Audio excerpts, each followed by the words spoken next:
প্রতিদ্বন্দ্বী প্রার্থী হিসেবে আমি এটা দেখছি না। আমি দেখছি এটা ঋণ খেলাপি এবং ব্যাংক ডাকাতদের বিরুদ্ধে বাংলাদেশ এবং সাধারণ জনগণের একটা যুদ্ধ। আমি এই যুদ্ধটা শুরু করেছি এবং এটার মধ্য দিয়ে পুরো বাংলাদেশ এটা বার্তা পেয়েছে, যদি আপনি ন্যায়ের পথে থাকেন, আপনি আইনের পথে থাকেন, ব্যাংক ডাকাত এবং ঋণ খেলাপিরা যতই শক্তিশালী হোক না কেন, দিন শেষে বাংলাদেশ এবং জনগণের বিজয় হবে। আপনি দেখেন, একটা মানুষ 130 কোটি টাকারও বেশি হচ্ছে ঋণ খেলাপি। 2004-05-এ 130 কোটি টাকারও বেশি ঋণ নিয়ে সে 2026 সালে এসেছে, সে ঋণ পরিশোধ করে নাই।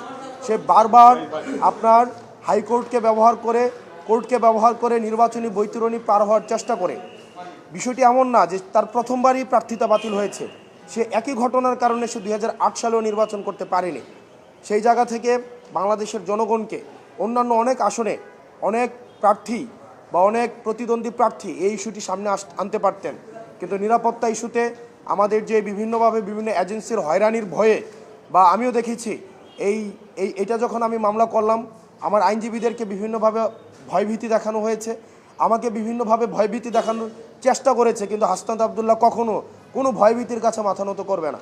আমাদের এই যে লড়াইটা ছিল, এই লড়াইটা হচ্ছে এই ব্যাংক ডাকাতরা যারা লক্ষ লক্ষ কোটি টাকা বিদেশে পাচার করেছে, দেশের টাকা মেরে দিয়ে যারা জনগণের সেবা করতে আসে শুধুমাত্র নির্বাচনের সিজনে, তাদের কাছে আজকে একটি স্পষ্ট বার্তা গিয়েছে যে বাংলাদেশের জনগণ এখন জেগে উঠেছে, তারা সচেতন হয়েছে। ঋণ খেলাপিরা যতই শক্তিশালী হোক না কেন, তারা আর পার পেতে পারবে না। ইনশাআল্লাহ আমরা বিশ্বাস করি 12 তারিখে জনগণের ভোটে নির্বাচিত হয়ে আমরা ঋণ খেলাপিদের জন্য পরবর্তী বাংলাদেশ জাহান্নাম বানিয়ে দেব। আপনি নির্বাচনে অংশগ্রহণ করতে হলে এটা পরীক্ষার মতো, আপনাকে টেস্টে পাস করতে হবে, আপনার ফর্ম ফিল আপের টাকা দিতে হবে।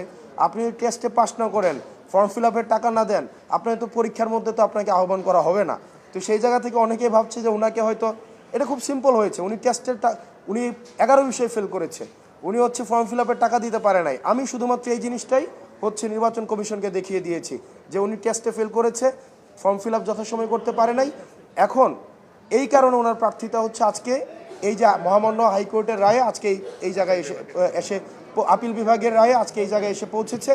আমি মানুষের কাছে একটা বার্তা দিতে চাই, দেখেন, যারা অন্যায় করে তারা সংঘবদ্ধ, যারা অন্যায় করে তাদের সিন্ডিকেট অনেক লম্বা, তাদের হাত অনেক লম্বা, তারা হয়তো অনেক টাকার মালিক, তারা হয়তো ক্ষমতার মালিক, কিন্তু বিশ্বাস রাখেন, আপনি যে জায়গায় থেকে আসুন না কেন, আপনি বংশ পরিচয় হন আমার মতো, সেটা কিচ্ছু ম্যাটার করে না, কিন্তু আপনি যদি ন্যায়ের পথে থাকেন, আপনার অপরাধীরা যতই ক্ষমতাশীল হোক না কেন, দিন শেষে তাদের পরাজয় নিশ্চিত থাকবে। শুধুমাত্র আপনাকে ন্যায়ের পথে অটল থেকে দৃঢ়ভাবে লড়াইটা চালিয়ে যেতে হবে।